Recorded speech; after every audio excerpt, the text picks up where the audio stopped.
প্রিয়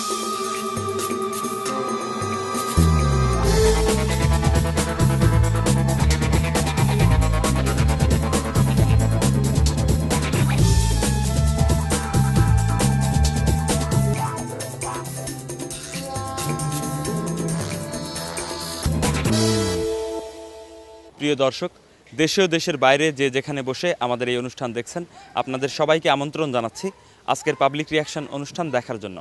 আজকের সংবাদপত্রের উল্লেখযোগ্য খবর নিয়ে আমরা এসেছি ঢাকা বিশ্ববিদ্যালয়। হারিয়ে যাচ্ছে নৌপথ, আজকের সংবাদপত্রের একটি উল্লেখযোগ্য খবর। চলুন এই খবরটি নিয়ে কথা বলি ছাত্রদের সাথে।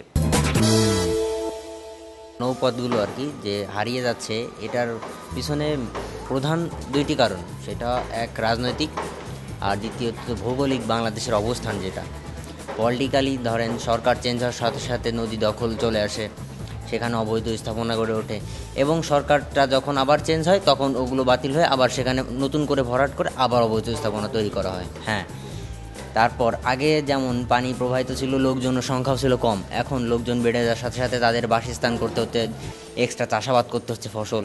এগুলোর জন্য যখন দেখা যাচ্ছে যে প্রত্যেক বছর আমাদের নদীতে যে পলি বয়ে আনে, ফলে আমাদের ড্রেজিংটা হচ্ছে না, নদীটা ভরাট হয়ে যাচ্ছে। এর থেকে আস্তে আস্তে আমাদের যখন শুকনার মৌসুম, যখন রোদ থাকে বেশি, তখন সেগুলো শুকিয়ে যায় এবং মানুষ সেখানে বাসস্থান গড়ে তোলে, চাষাবাদ করে ফসলের যোগান দেয়। এই মানে বিভিন্ন কারণেই আসলে মেইন যেটা কাজটা পত্রিকা করা উচিত সেটা হচ্ছে যে কেন এই নদীগুলোর পানিগুলো প্রবাহিত ঠিকভাবে হচ্ছে না। গতিপথ পরিবর্তনের জন্য যথাযথ যে ব্যবস্থা নেওয়া দরকার সেটা সময়মতো নেওয়া হচ্ছে না। আরও কিছু কারণ হতে পারে, আমাদের যে হিউম্যান ওয়েস্ট, এমনকি বিভিন্ন যে ইন্ডাস্ট্রিয়াল ওয়েস্ট রয়েছে, এগুলো সঠিক ব্যবস্থাপনা নেই আমাদের দেশে। এগুলো যদি ব্যবস্থাপনা থাকতো তাহলে আমরা নদীতে এগুলো ফেলতাম না। যেমন বুড়িগঙ্গাতে এখন টন টন পলিথিন জমে থাকে, এটা একটা কারণ হতে পারে। তো আর এই নদী রক্ষার ব্যাপারে সবাইকে সচেতন হতে হবে। বিভিন্ন নদ নদী যেমন তুরাগ, তারপরে বুড়িগঙ্গা নদী অবৈধ স্থাপনা গড়ে উঠতেছে, এবং সেখানে দেখা যাচ্ছে যারা ভূমিদস্যু আছে তারা ওখানে ড্রেজিং দিয়ে বালু ভরাট করে সেখানে বাড়িঘর আস্তানা নির্মাণ করতেছে, যার ফলে দেখা যাচ্ছে নদীগুলো ক্রমশ সংকুচিত হচ্ছে। নৌপথ ছিল 24,000 কিলোমিটার, সেখানে বর্তমানে আছে 6,000 কিলোমিটার। আমার কথা হচ্ছে যে নদীতে কিন্তু পলি জমবেই, এবং পলি জমে কিন্তু চর সৃষ্টি হবে।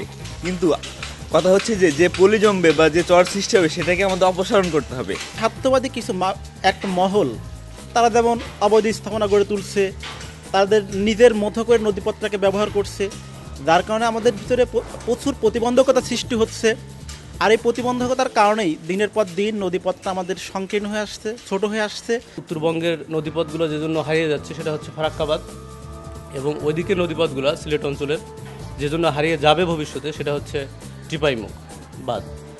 এই দুই জায়গায় বাদ দেওয়ার ফলে, অথবা তিস্তাবাদ, এই দুই জায়গায় বাদ দেওয়ার ফলে পানি আসতেছে না। যদি পানি না থাকে, নদীতে পানি না থাকলে নদীর পাশের লোকজন সেখানে ঘরবাড়ি তুলবে, এটাই স্বাভাবিক। দীর্ঘমেয়াদী যে একটা পরিকল্পনা নেওয়া দরকার, সরকার থেকে গবেষণার দরকার যে আজ থেকে 20 বছর কিংবা 25 বছর পরে আমাদের নদীর অবস্থা কি হবে, সেটা যদি আমরা এখন থেকে চিন্তা না করি এবং সে মোতাবেক যদি দীর্ঘমেয়াদী পরিকল্পনা না নিই, তাহলে আজকে আমাদের যে পরিস্থিতির সৃষ্টি হয়েছে সেটা আরও বেশি ডে বাই ডে খারাপ হবে। আমাদের নদী হারিয়ে যাচ্ছে বিভিন্ন কারণে।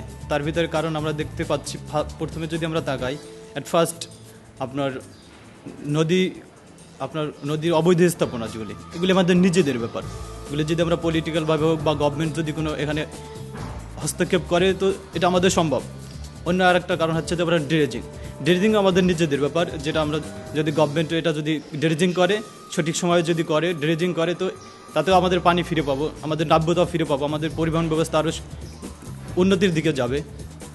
তৃতীয় নম্বরের কারণ হচ্ছে যে আমাদের যে ইন্টারন্যাশনাল রিভারগুলো আছে, ইন্টারন্যাশনাল রিভারে আপনার ইন্টারন্যাশনাল ল অনুযায়ী যে অন্য একটা দেশ পার্শ্ববর্তী কোনো দেশের উপরে এরকমের কোনো আপনার কাজ করতে পারে না যেটা পার্শ্ববর্তী রাষ্ট্রের জন্য ক্ষতিকর।